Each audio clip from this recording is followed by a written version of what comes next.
Muy buenas tardes a todos. Presido el ciclo de conferencias que organizó fundamentalmente la Asociación de Antiguos Alumnos de la Escuela de Formación Profesional Obrera de la Fábrica de Armas de Trubia. En primer lugar, lo hago en nombre de don Ramón Rodríguez, que no puede estar presente en este acto, aunque tenía previsto inicialmente estar en el mismo. También quiero comenzar agradeciendo, además de su presencia en este acto, el trabajo y la colaboración de José Antonio Álvarez Flores, secretario de la asociación, y de don Javier Punceda, que es el presidente de la Comisión de Derecho, Ciencias Sociales y Económicas de este instituto. Y, cómo no, sobre todo, el entusiasmo de los miembros de la citada Asociación de Antiguos Alumnos por su iniciativa de conmemorar el 175 aniversario de la fundación de la Escuela de Formación Profesional Obrera de la Fábrica Nacional de Trubia. Agradecer la generosidad de los ponentes que nos hacen partícipes de sus investigaciones y vivencias. Todos, por cierto, están vinculados a esa industria de Trubia, bien en la escuela, y se remonta nada menos su fundación que al año 1850. El ciclo que hoy se inicia consta de 3 ponencias. La primera, el general Elorza, un recorrido por su biografía a cargo de don Roberto Suárez Menéndez. El próximo jueves, don José Antonio López disertará acerca de la Escuela de Aprendices de Trubia, un legado de éxito.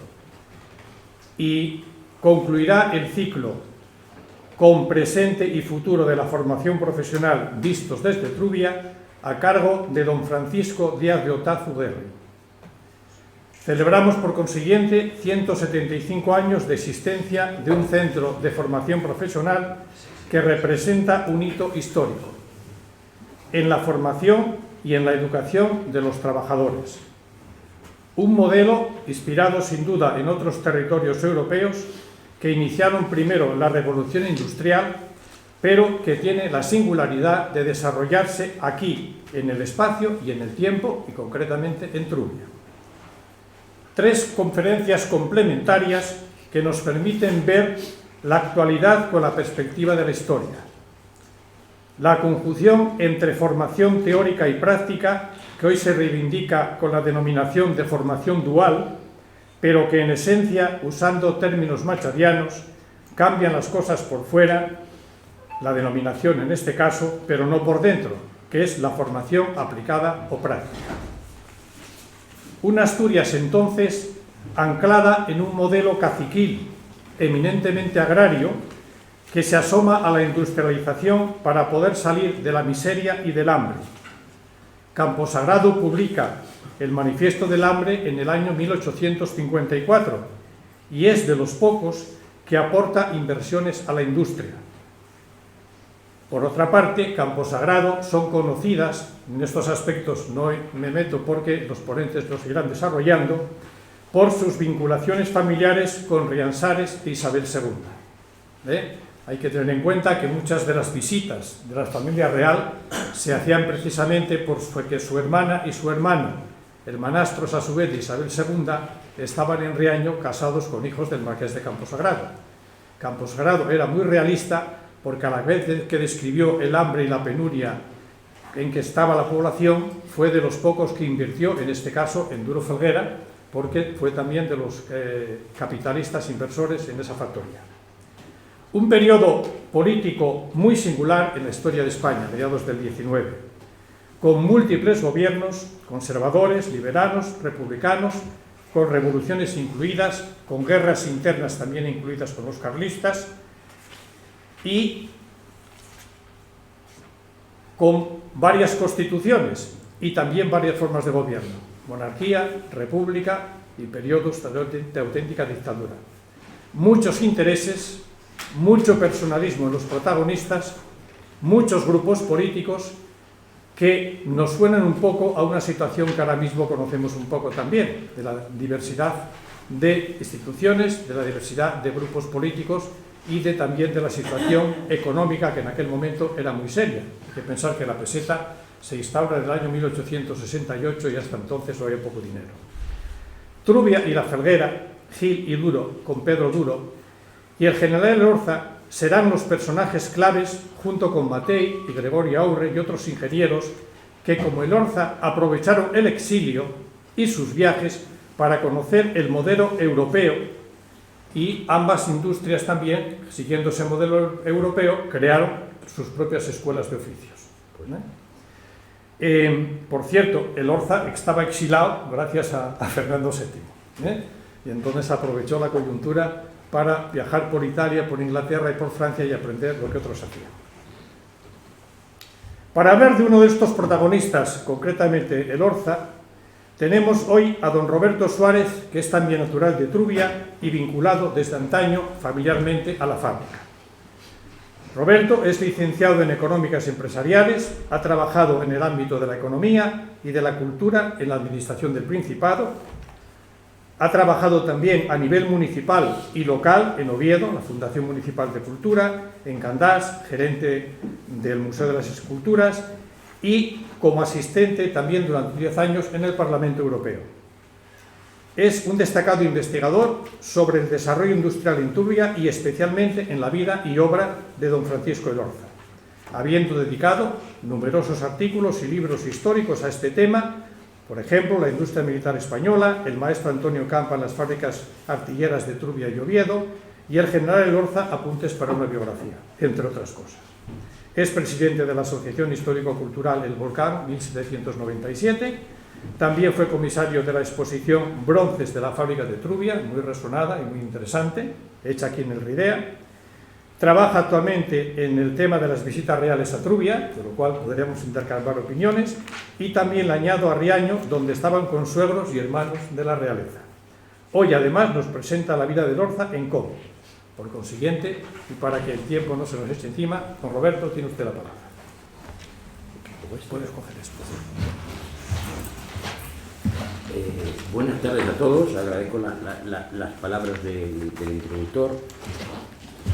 Quiero primero, antes que nada, agradecer a Ridea que nos haya invitado a estar hoy aquí, algo que ya tuve el honor de estar, como muy bien dijo, hace unos cuantos años, cuando presentamos aquí una exposición de bronces de la fábrica de Trubia, y también muy especialmente a una señora que hoy se encuentra entre nosotros, que se llama Irina, que tiene 95 años y que con sus propios pies vino desde Trubia para oír esta conferencia. Y a ella le agradecemos su presencia.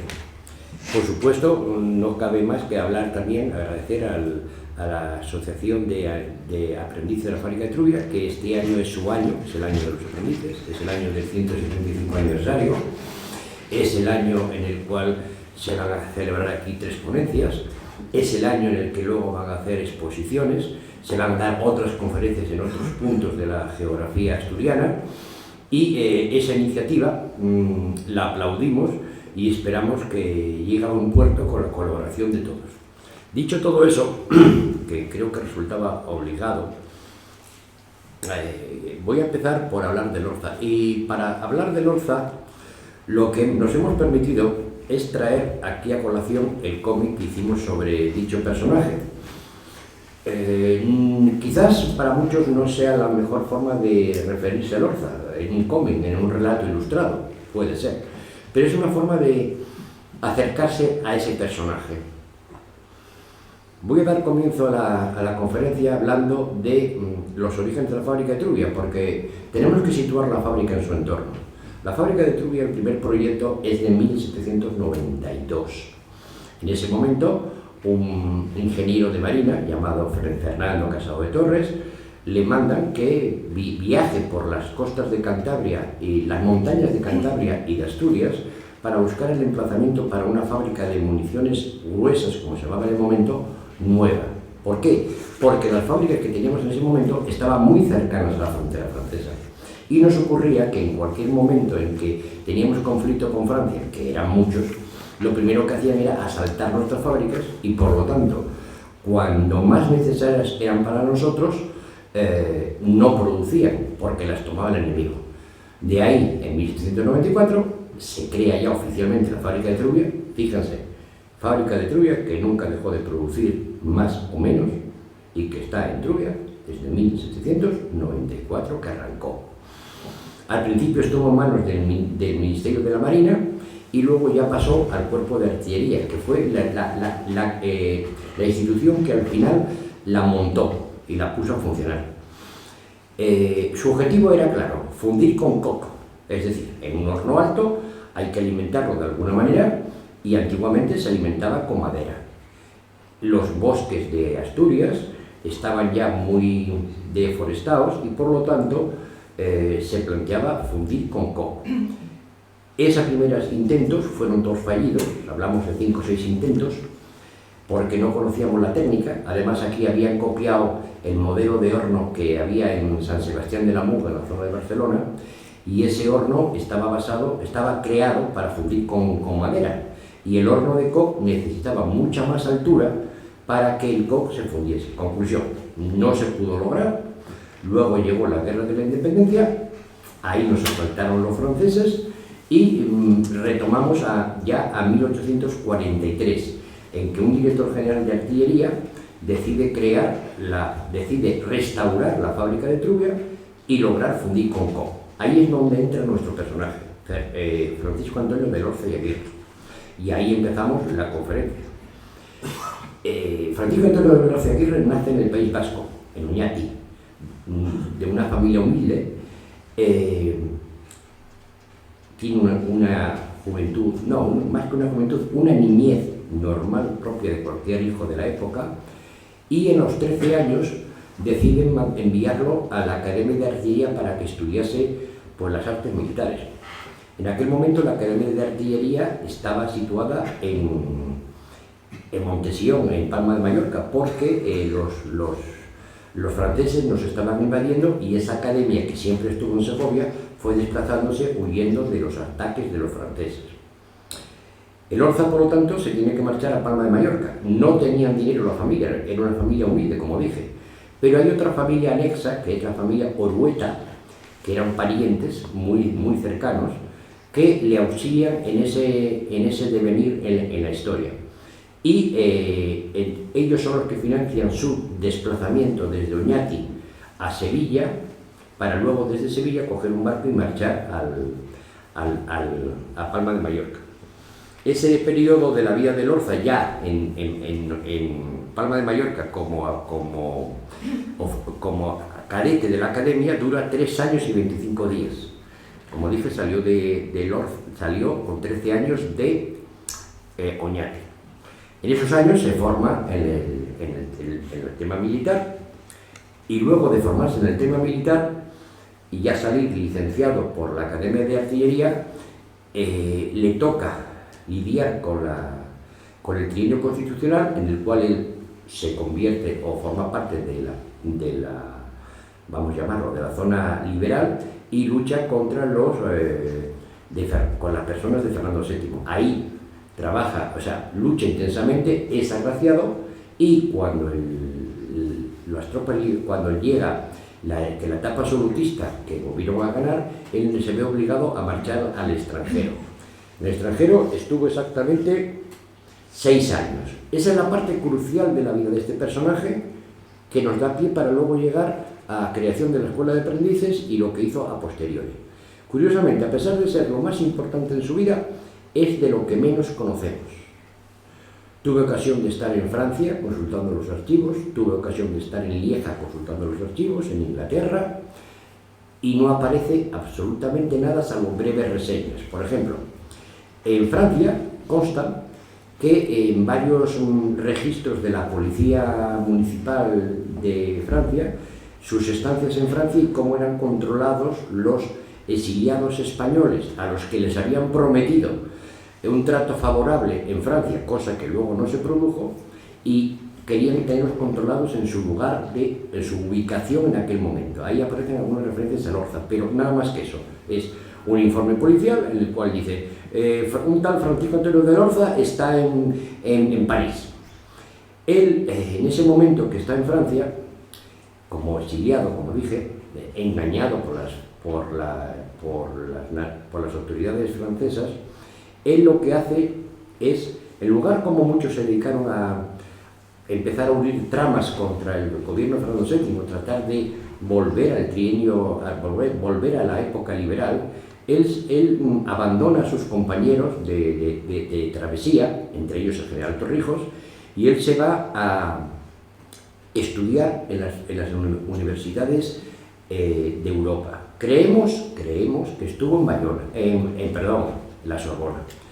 Pero sí sabemos fijo que estuvo en Lieja, en la universidad, estudiando, y que luego viajó por diferentes puntos de la geografía europea para aprender cosas de lo que le podían enseñar otras fábricas que había por la zona. Además de eso, como los recursos de él eran muy limitados, él llegó a trabajar como maestro litógrafo en diferentes litografías europeas para ayudar en su formación. Ahí, y es un nombre clave en su vida, conoce a un señor que estudió con él, que se le llama normalmente como Mr. Friedrich, que fue la persona que luego le ayudaría en su etapa en la fábrica asturiana. Bien, él, como digo, está estudiando por Europa, está viajando, conociendo diferentes fábricas, estudiando las fábricas, y llega un momento, ahora pasamos al territorio español, llega un momento en que en aquella época teníamos a un famoso ferretero, que tenía una ferretería, se llamaba así en la época, bueno, ferretería más que decía, ferrería, en el sur de España, que era Manuel Agustín Heredia. Manuel Agustín Heredia tenía una fábrica primero en Marbella, que luego la llevó también para Málaga, en la cual quería fundir mineral, pero se encontraba con dificultades con los maestros extranjeros que había contratado. Entonces se plantea contratar a alguien que supiera más de lo que era necesario para hacer para producir bien el material. Y entonces se da la circunstancia que un primo de él, un tal Orueta, un primo de Lorza me refiero, un primo de Lorza era socio de Manuel Agustín Heredia.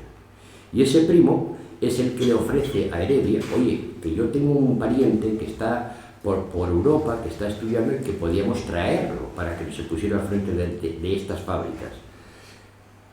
Contactan con el Orza, que estaba en aquel momento en Inglaterra, y el Orza está dispuesto a volver, pero pide una cosa, que tenga un salvoconducto que le garantice que las represalias de Fernando VII no lleguen a producirse contra él. Eso se lo consigue Manuel Agustín Heredia, que tenía muchos contactos en la embajada inglesa, y el Orza regresa a España en 1829.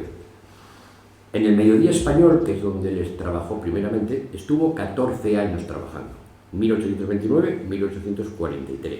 Como dije, primero en las ferrerías de Manuel Agustín Heredia, y cuando esas ya las puso en funcionar y trabajaban con bastante rendimiento, se puso al frente de otra ferrería que había en Sevilla, que era la del Pedroso. Ahí también hizo lo propio, quitó todo lo que había de la producción anterior y él puso avances modernos de lo que él tenía. Durante este periodo en el Mediodía Español, que ya tenemos a Lorza, como dije, en España, el problema fundamental con el que se encontró fue con tener operarios profesionales que estuvieran al frente de las ferrerías. Y claro, eso en España en aquella época no era conocido, no se sabía nada de ello, de cómo fundir, de tener productos con excelente calidad, y para eso el Orza ya en Málaga y Marbella y después en Sevilla contrató a personal extranjero, que de ahí vendrá la Escuela de Aprendices. Primero en Málaga y Marbella los localizaba, pedía consejo al que ya hablé antes, Mr. Friedrich, para que le dijera, oye, que necesito un carbonero, oye, que necesito no sé qué, de esta otra profesión. Y él le iba reclutando personal. También tenía como ayuda a un vasco llamado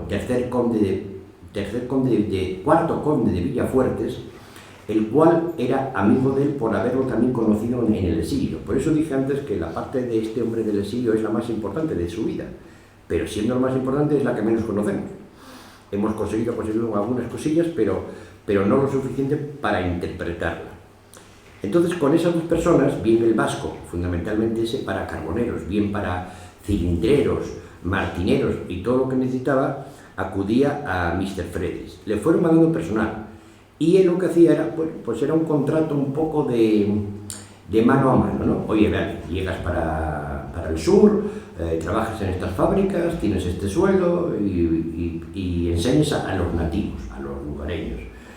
Eso no resultó bien, porque cuando uno era bueno en su trabajo, se iba de la fábrica y marchaba para la otra empresa que lo quisiera contratar, fundamentalmente también para las minas de Río Tinto. Con lo cual, se quedaba casi siempre sin personal. Para evitar eso, cuando acude el Pedroso, cambia el sistema y hay expertos en derecho del trabajo que dicen que son los primeros contratos que se hacen en las empresas. Ahí ya les hace un contrato formal que pasa por un notario en el cual se detallan todas las condiciones del trabajo que tienen que hacer, las horas que deben hacer, lo que van a cobrar, que hay que trabajar dignamente de lo que pedía el empleador. Pero todavía ahí le quedaba un problema por resolver, y es que el maestro extranjero trabajaba, pero no enseñaba sus conocimientos a los nativos, con lo cual no nos servía a los españoles de nada. Nos quedábamos pues a la mitad. El maestro extranjero sabía, pero no enseñaba. Y ahí es cuando entra Trubia. Él llega a Trubia en 1843, no siendo el primer candidato propuesto por Madrid, fue el segundo. El primero era un tal Francisco de Luzán. Llega, como dije, llega a Trubia, y ahí, en 1854, ya inicia la idea de la escuela de aprendices. Se tiene que enfrentar a las autoridades de Madrid, se enfrenta a sus propios oficiales en Trubia, dice que esa es la idea y la solución para Trubia, y ahí crea un nuevo contrato de trabajo. Aquí se pasa el contrato de trabajo por la Dirección General de Artillería. Y la diferencia fundamental del contrato de Trubia con respecto a los contratos anteriores es que no solo se le pone el horario, se le pone el dinero que iba a cobrar. A uno lo quería cobrar en libras esterlinas, otro lo quería cobrar en francos franceses y en muchos en moneda española. Pero independientemente de eso, para mí la cláusula fundamental es que les dice que todos los meses les iba a quitar un décimo del sueldo, el cual no se les daría hasta que terminase su contrato a satisfacción de los oficiales de artillería. ¿Con eso qué conseguía?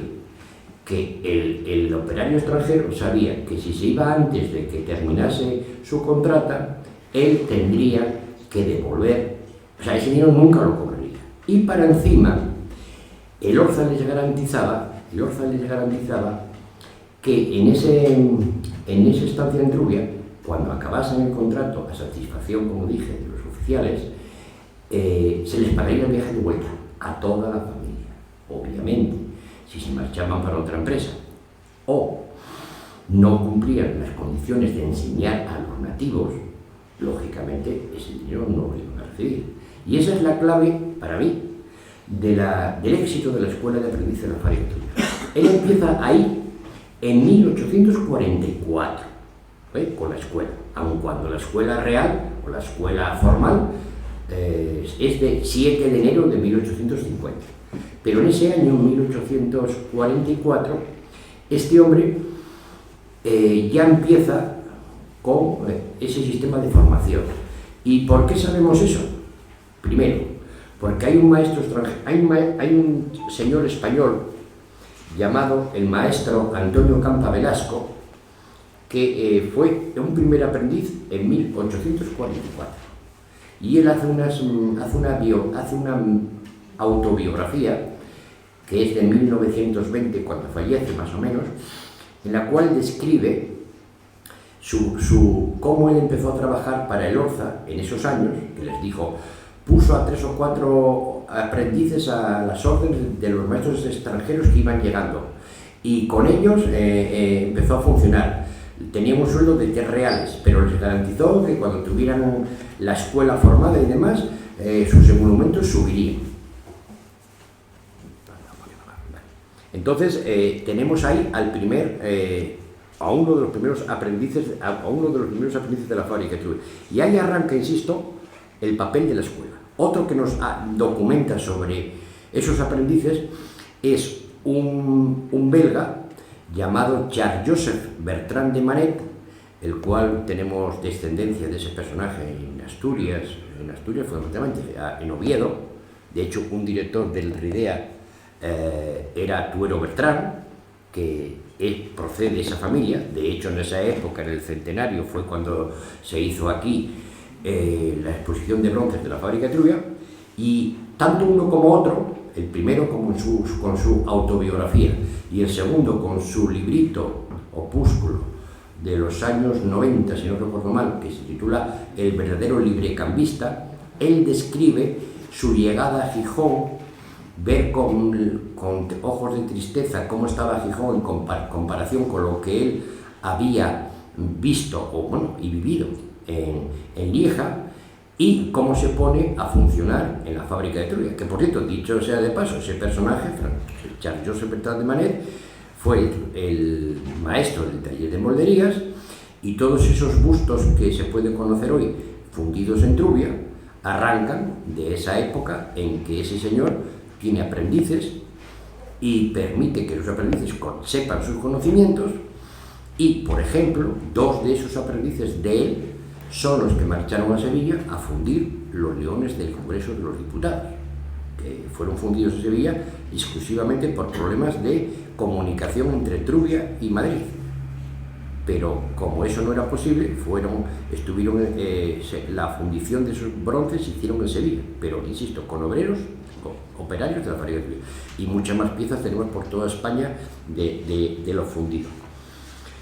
Dicho eso, que ya creo que, en cierto modo, vamos bien de tiempo, hemos hablado para lo que a mi juicio es el papel de la escuela de aprendices, que sin duda todos estamos de acuerdo con ello, pero de sus orígenes y de cómo Elorza pensó en ello. De hecho, hay un historiador catalán que se llama Antonio Villalba Ramos, que ese hombre ha escrito mucho sobre el papel de Elorza en la industrialización del Pedroso en Sevilla. De hecho, tiene muchos trabajos publicados y magníficos.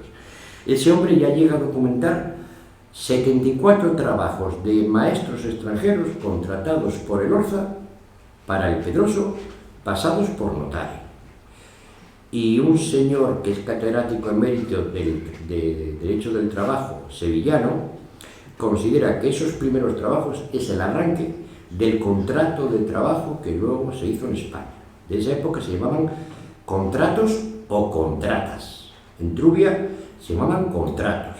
Nosotros en Trubia hemos encontrado 77, pero de esos 77 no son 77 personas, son 77 contratos, de los cuales algunos son renovación del contrato, que eso es importante, ¿eh? No son contratos de diferentes personas. Por ejemplo, un señor se le contrata por 2 años y luego se renueva el contrato, luego se le vuelve a renovar, otros se les manda para su país de origen, la mayoría, como habían cumplido con sus condiciones, van con ese 10% que les había quitado del sueldo, se les devuelve, y de paso se les paga el dinero del viaje para él y su familia. No la familia que vino de Bélgica, o de Inglaterra, o de Francia, porque tenemos de los 3 países fundamentalmente, sino también la descendencia que pudieran haber tenido en Trubia. A todos se les paga. Por cierto, que en ese capítulo hay 2 hermanos que son, creo yo, interesantes en esta historia, que es la familia Pool. Para escribirla sería P-O-O-L. Esa familia es inglesa, de ámbito protestante. Elorza los contrata para que trabajen en Marbella. Cuando Elorza marcha para el Pedroso, aunque compaginó las 2 tareas, a Pedroso y Marbella, él viajaba de un sitio a otro,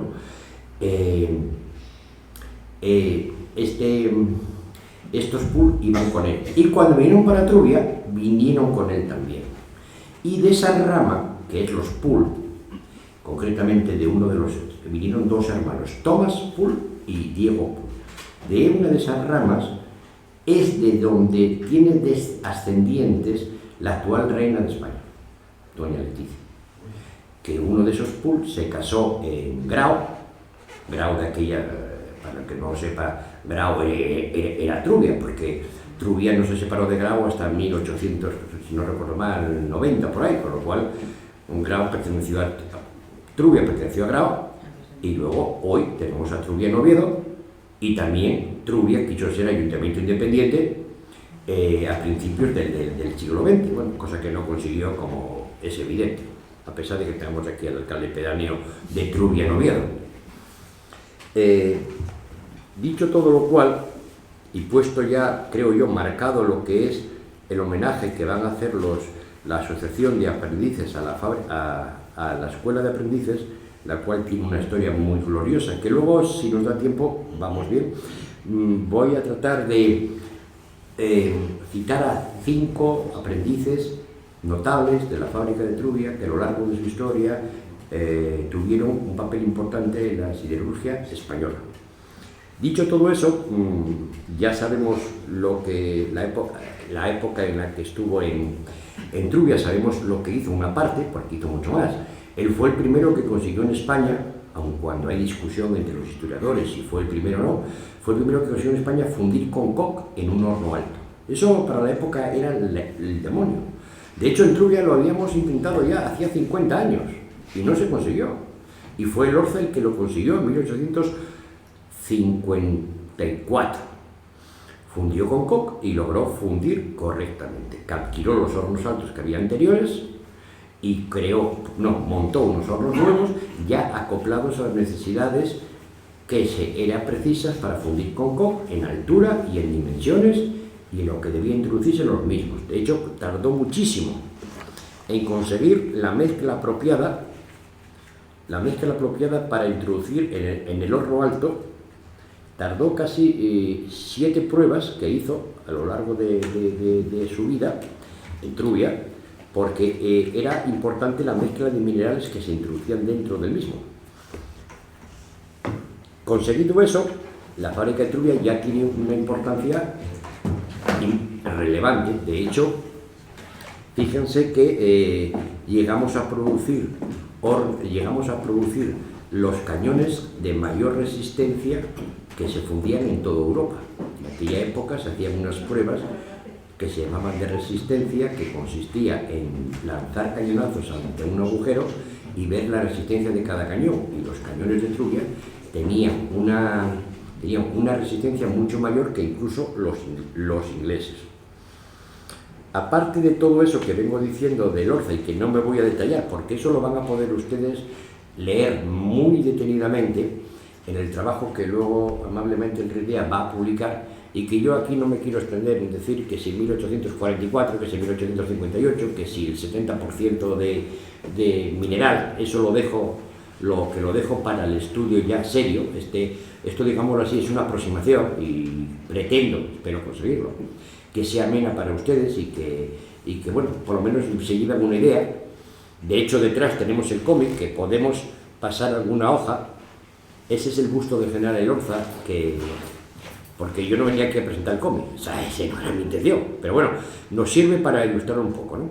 Ese es el busto de General Elorza, que hoy se conserva y está en la escuela, en el Instituto de Trubia.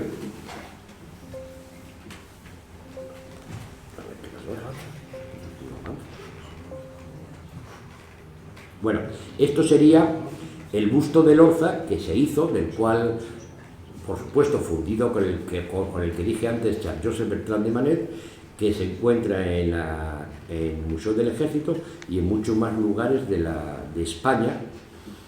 Y este es el que mejor se conserva porque lo tienen lógicamente cerrado, no como el anterior, que bueno, obviamente lleva mucho tiempo a la intemperie, y este además es de bronce, el otro era de hierro.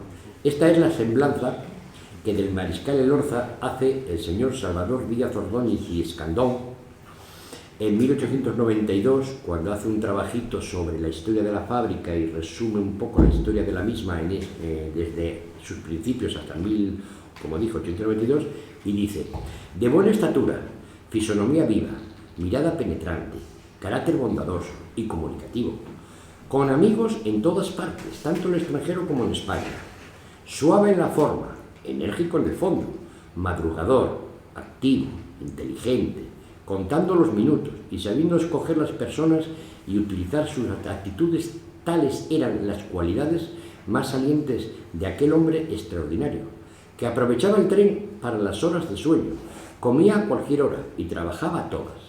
Trae maestros y operarios extranjeros y al poco tiempo crea un personal obrero idóneo, al que acostumbra rápidamente a manejar las máquinas y elementos que aporta de los países más adelantados. Creo que resume lo que he dicho hasta ahora del personaje. Bien, ya que estamos hablando del cómic. El cómic arranca, este que veis, bueno, por supuesto es el Orza, y lo iniciamos poniendo al Orza en una nube, porque el Orza no está con nosotros, está en el cielo, o donde quiera que esté, y él habla, él explica su propia vida, su propia trayectoria, y lo vemos aquí en una nube donde él comenta sus primeros años, lo que hizo, e incluso se atreve a decirnos, a los que hicimos el relato ilustrado, atreve a decirnos claramente que luego dará su versión de si es una biografía autorizada o no. Obviamente en el cómic no lo acabó diciendo, no sé por qué, pero no lo dijo. Bueno, esto es su principio, aquí es su nacimiento. Esa casa natal que veis ahí, arriba del todo, esa es su casa natal real. Es una foto real de cómo está ahora su caserío en la zona de Araoz, es un barrio de Oñati. Pusimos ese árbol verde que veis delante, porque la foto original a donde está el árbol, ahí hay una hornacina donde se conserva un busto del Orza todavía. Dicho sea de paso, en Oñati el Orza es como si no existiera, no lo conoce nadie, ni tiene ningún interés en conocerlo, eso lo digo por anticipado. Bueno, ahí abajo es cuando él nace, vemos las correrías de los niños, y aquí es ya cuando arranca en su viaje a Palma de Mallorca, lo tenemos aquí, a su viaje a Palma de Mallorca con su primo, y están en Palma de Mallorca para empezar a formarse en la parte militar. Vemos aquí cuando le dan el diploma de haber hecho los estudios correctamente, lo vemos guerreando en las guerras, en el trienio constitucional. Aquí ya lo vemos en el exilio, lo vemos en la Sorbona. El que ves ahí, un hombre calvo a la derecha, en la cuarta viñeta, es el que os hablé, el cuarto conde de Villafuertes, que fue el que un poco le auxilió y que luego fue su ayudante para conseguir un personal para las fábricas del sur, sobre todo, porque este hombre murió en los años 40, el conde de Villafuertes. Luego aquí ya lo vemos cuando regresa a España, y en la segunda viñeta podéis ver el abrazo entre el Orza, que regresa del extranjero, y como os dije, su primo, que fue el que intercedió por él para que viniese para España. Y el que está detrás es el famoso Manuel Agustín Heredia, que es quien intercede por él y le consigue los permisos. Que, por cierto, eran primos y luego acabaron siendo cuñados. Ojito.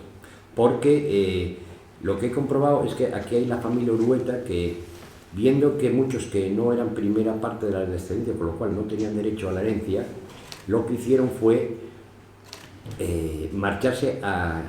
emigraron hacia otros puntos, y muchos marcharon a la zona de Sevilla, Málaga, porque era en aquella época la zona mejor del comercio, y ahí hicieron fortuna y ayudaron a su familia.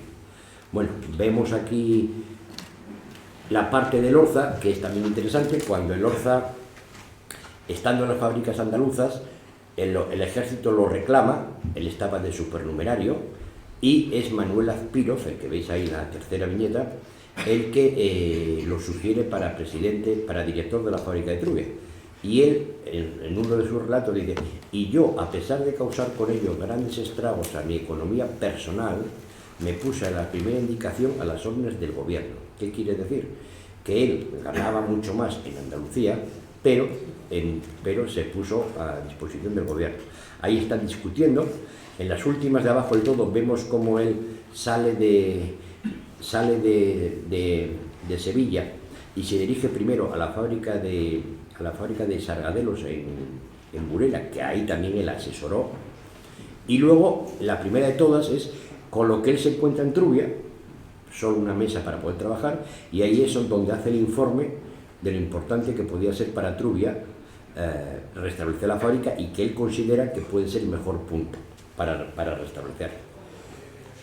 Pero bueno, vamos bien. Bueno, voy a hablaros ahora en un momentito de sus últimas etapas. Él, además de hacer todo lo que hizo en Trubia, él no solo se contentó con eso, y mi compañero de mesa lo dijo muy bien. Él colaboró activamente con Pedro Duro, y de hecho hay un epistolario entre los dos que desapareció. Eso es triste. Yo por lo menos no lo pude localizar. ¿Sí?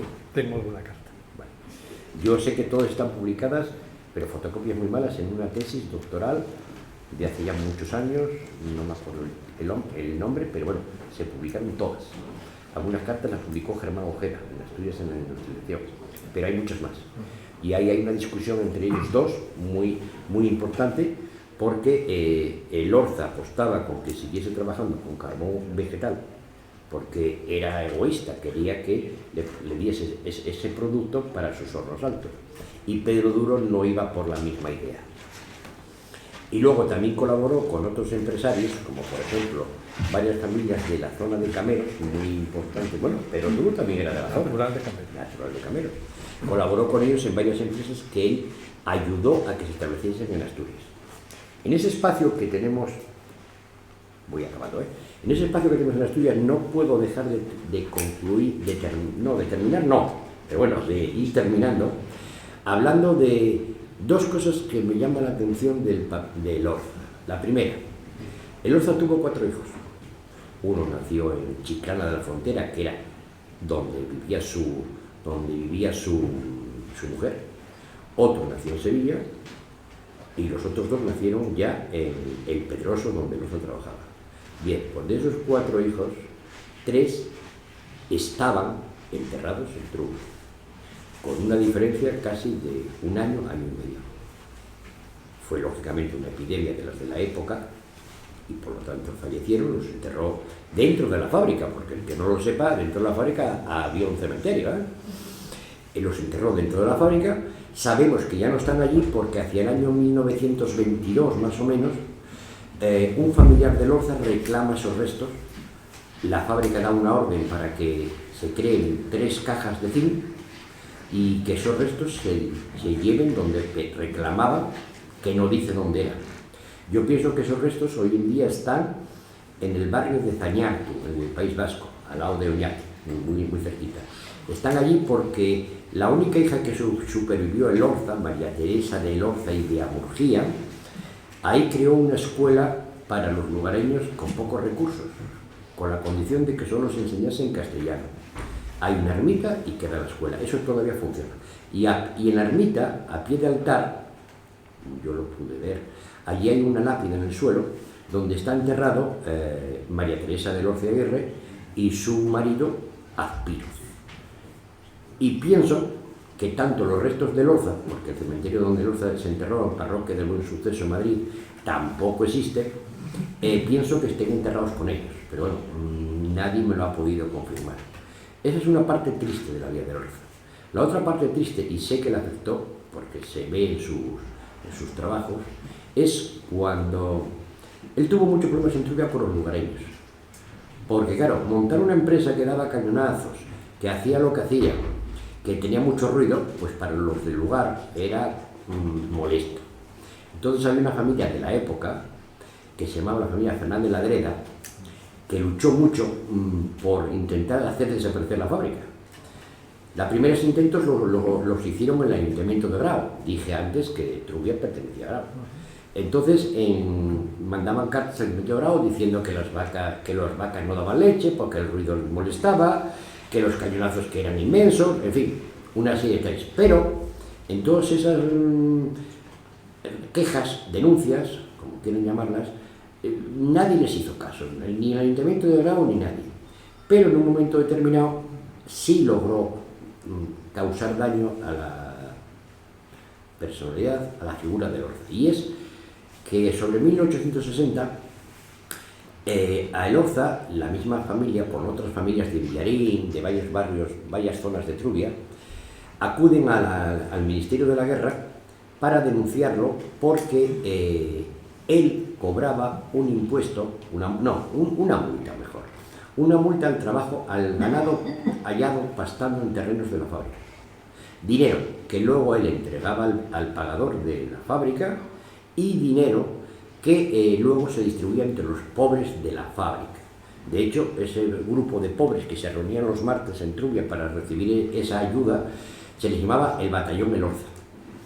Bien, eso, por su condición de director y el estatuto que tenía, él no lo podía hacer. Él no tenía la capacidad para poder poner esa multa. Entonces, lo llevaron a juicio además en Madrid, con autoridades, que ese lo podemos ver, a ver si acierto, ese lo podemos ver, está aquí, ese lo podemos ver. Estas son las visitas reales, que con poco tiempo hablaré de ellas. Aquí, en la primera hoja, es cuando está en el juicio. En ese juicio se demuestra que lo que él imponía a los lugareños por estar pastando su ganado en las zonas de la fábrica, no tenía autoridad para hacerlo. Pero se demuestra también que aun cuando no tuviera autoridad para poder hacerlo, él no lo escondía a nadie, y en las diferentes revistas de inspección que recibía todos los años, todo el mundo sabía que eso lo hacía, con lo cual se le declara libremente absuelto. Pero claro, yo entiendo que un personaje de estas características, que dañó su salud en Trubia por la humedad y por las circunstancias de la zona que todos conocemos, a él le afectó muchísimo en su vida. Dicho todo lo cual, acaba el juicio, a él le suspenden del trabajo de coronel director de la fábrica de Trubia. Una vez el juicio concluye, vuelve a Trubia. En las viñetas siguientes podéis ver cómo coge a su hija y su mujer, la anterior, le pregunta que qué tal le fue, y él ya después se va. Él vuelve a Trubia más veces, y en una de las veces, por eso están esas lápidas, es donde él tiene a sus hijas enterradas dentro del terreno de la fábrica de Trubia.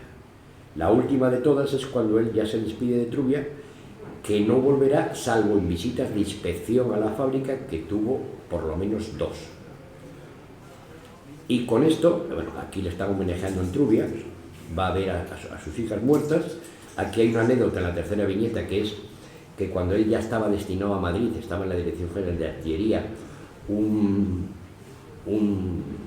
ladronzuelo en la carrera de San Jerónimo, que está representada en la viñeta 2, a la izquierda, le roba el reloj que le habían regalado los aprendices y los operarios de la fábrica de Trubia.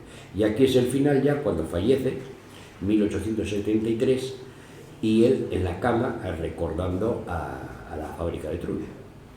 Luego aquí tenemos, que no la voy a leer porque vamos mal de tiempo y quería decir 2 cosas más, tenemos la orden de despedida de la fábrica, donde muy emotivamente reconoce que esos años que estuvo en Trubia fueron los mejores de su vida, y pide perdón a cualquier persona que pudiera haber ofendido a lo largo de su trayectoria, pero que, a pesar de eso, si los vieran en algún lugar de España, que por favor que le identifiquen y que él les ayudara en todo lo que sea posible. Bueno, esto es el patrocinio y demás. Aquí tenemos el único cuadro que hay de Elorza en color, está en el Museo del Ejército, y este, que es el final del cuadro, que agradezco al señor Flores que me lo hayan mejorado para poder disponer de él en calidades suficientes. Este es el primer monumento que se hizo a Elorza en Trubia en el año 1923.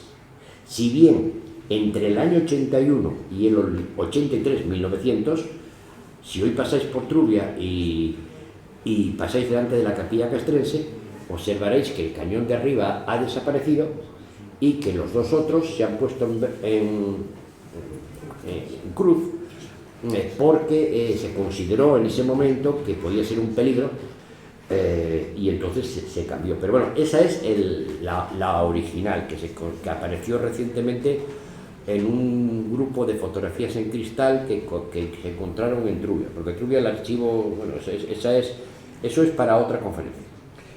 Con esto yo termino lo que tiene que ver con el Orza, 1863 cuando fallece. Pero ya para terminar, porque esto es muy importante para lo que hoy estoy aquí, es el papel de los aprendices.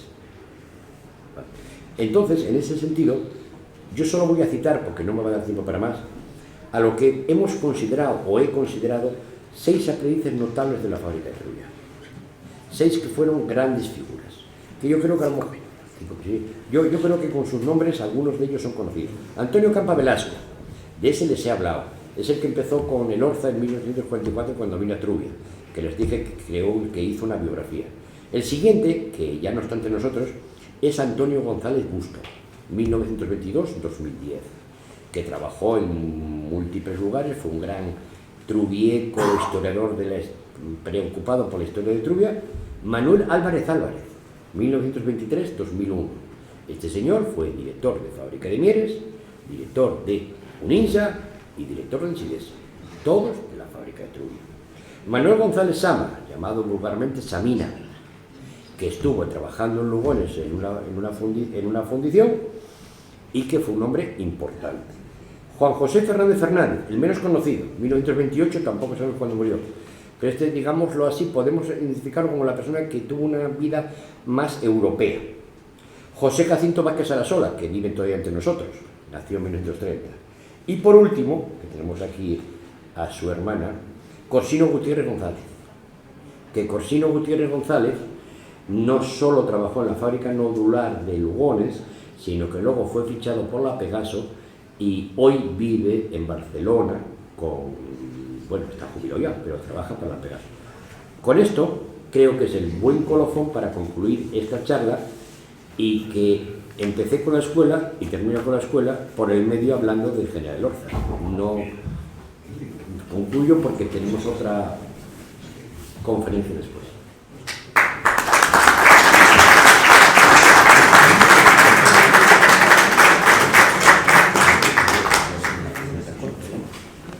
Muchísimas gracias, la exposición ha sido bien brillante, lo que pasa que pide más, evidentemente. Estamos mediatizados, yo creo que si hay alguna pregunta breve que alguien quiera dirigir desde el público, la puede responder el ponente. ¿Alguna pregunta? Sí, en el Museo de Bellas Artes hay una pareja de pistolas de duelo. El hecho de que haya unas armas en el museo pictórico fundamentalmente es indicativo de su valor.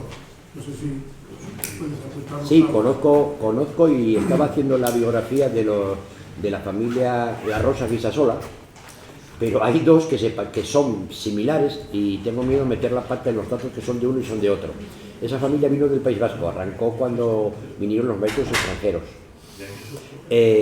Trabajaron en Trubia, uno de ellos era masón, de hecho aparece en un libro de la masonería como que era masón. Pero en la diferencia entre José Ramón La Rosa Guisasola y Ciriaco La Rosa Guisasola es lo que me paró en la investigación porque no sabía cuál era cuál. De hecho, de José Ramón llegué a encontrar hasta su partida de función en el registro municipal de Asturias. Bueno, municipal no, el registro oficial. Pero no pude terminar. Sí es cierto que tenemos datos de todas esas armas merced a un experto en armamento que se llama Juan Luis Calvo Pascual, que es de Barcelona, y él publicó trabajos sobre las armas, pero no tengo más datos. Bien, pues entonces concluimos aquí para que nadie se inquiete. Si hay alguna pregunta más, la respondemos. Sí. Les advierto que ahora al salir, no se sorprenden, hay una conferencia a continuación, entonces puede haber alguna gente esperando fuera. ¿De acuerdo? Ese es el motivo de que interrumpamos ya para dejar paso a la siguiente conferencia. Muchas gracias a todos por su presencia. Gracias. Especialmente al